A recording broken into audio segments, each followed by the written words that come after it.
खिड़कियों पे तेज टाइमिश पड़ रही थी। हवा जोर से गरज रही थी। अंदर त्रिया अपने कंबल में सिमट गौन। वो अकेली थी। उसका परिवार 1 हफ्ते पहले ही इस पुराने घर में आया था। ये उनका सपनों का घर होना चाहिए था। अब ये एक बुरे सपने जैसा लग रहा था। हर कोने में परछाई थी। फर्श के हर कदम पे उसकी रीढ़ की हड्डी तक सिहरन दौड़ जाती थी। काश त्रिया अपने पुराने घर से कभी न गई होती। उसने अपनी आंखें बंद कर लीं और डर को दूर भगाने की कोशिश करी, लेकिन नींद नहीं आई। आज रात नहीं, इस घर में नहीं।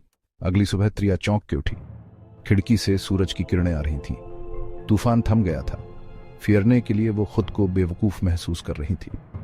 ये तो बस एक पुराना घर था, उसने खुद से कहा। एक गहरी सांस लेते हुए वो बिस्तर से उठी। जैसे ही वो नीचे सीढ़ियों से उतरी, उसे ऐसा एहसास हुआ जैसे कोई उसे देख रहा है। उसके पेट में एक अजीब सी बेचैनी छा गौन।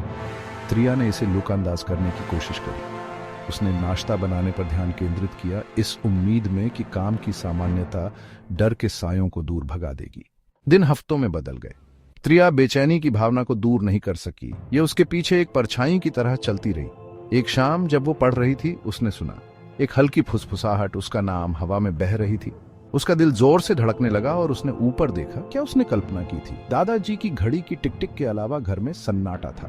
त्रिया ने इसे अपनी कल्पना कहकर खारिज करने की कोशिश करी, लेकिन गहरे में डर का एक बीज बोया गया था। फुसफुसाहट जारी रही। कभी उसका नाम होता था, दूसरी बार ये उन शब्दों का जंजाल था जिन्हें वो समझ नहीं पा रही थी।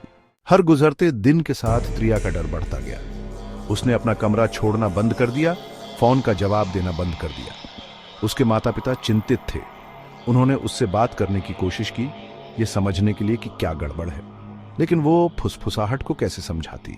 देखे जाने का एहसास, बढ़ता हुआ आतंक जिसने उसे निगल लिया था। त्रिया अपने आप में सिमट गई, अपने ही दिमाग की प्रिजनर। एक दिन उसकी मां ने उसे रात के खाने के लिए नीचे आने के लिए कहा। अनिच्छा से त्रिया मान गौन।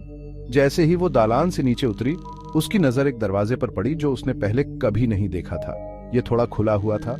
उत्सुकता उस पर हावी हो गौन। उसने दरवाजा धकेला। यह जोर से चरमरा गया, जिससे सीढ़ियों का एक समूह दिखाई दिया जो अटारी की ओर जा रहा था। उसके चेहरे पर ठंडी हवा का झोंका लगा। हवा धूल और सड़ांध की गंध से भरी हुई थी। त्रिया हिचकिचाई, फिर एक कदम अंदर रखा। अटारी अंधेरी और धूल भरी थी। हर कोने से मकड़ी के जाले लटके हुए थे। एक दीवार के सहारे एक पुराना अलंकृत दर्पण खड़ा था। त्रिया ने कमरे में एक मौजूदगी को महसूस किया जो उसे देख रही थी। उसका गला घुट गया। उसने एक कदम पीछे हटा लिया और कुछ नहीं, बस मुड़कर भागना चाहती थी, लेकिन कुछ उसे वहीं रोके हुए था। धीरे धीरे वो शीशे की तरफ मुड़ी। उसका प्रतिबिंब डर से भरी आंखों से उसे घूर रहा था।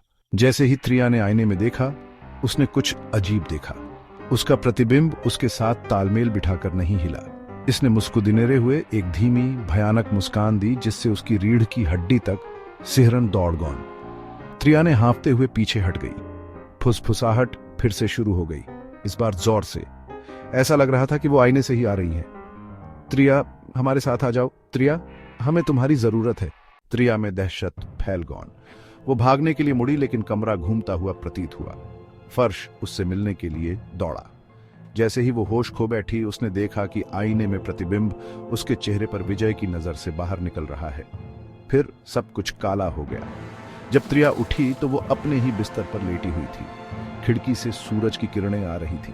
क्या यह सब एक सपना था? वो उठकर बैठी, उसका दिल जोर से धड़क रहा था। जैसे ही उसने कमरे में चारों ओर देखा, उसने कुछ अजीब देखा। उसका कमरा अलग दिख रहा था, सब कुछ वैसा ही था, फिर भी थोड़ा बदला हुआ था। और फुसफुसाहट, वो अभी भी वहां थी, बेहोश लेकिन अनमिस्टेकेबल। डर वापस आ गया, पहले से ज्यादा ठंडा और इंटेंस। त्रिया को एक बढ़ती हुई दहशत के साथ एहसास हुआ कि यह कोई सपना नहीं था।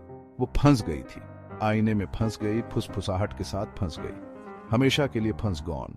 आईने में प्रतिबिंब मुस्कुराया, एक क्रूर जानकार स्माइल। घर में आपका स्वागत है त्रिया, इसने फुसफुसाते हुए कहा।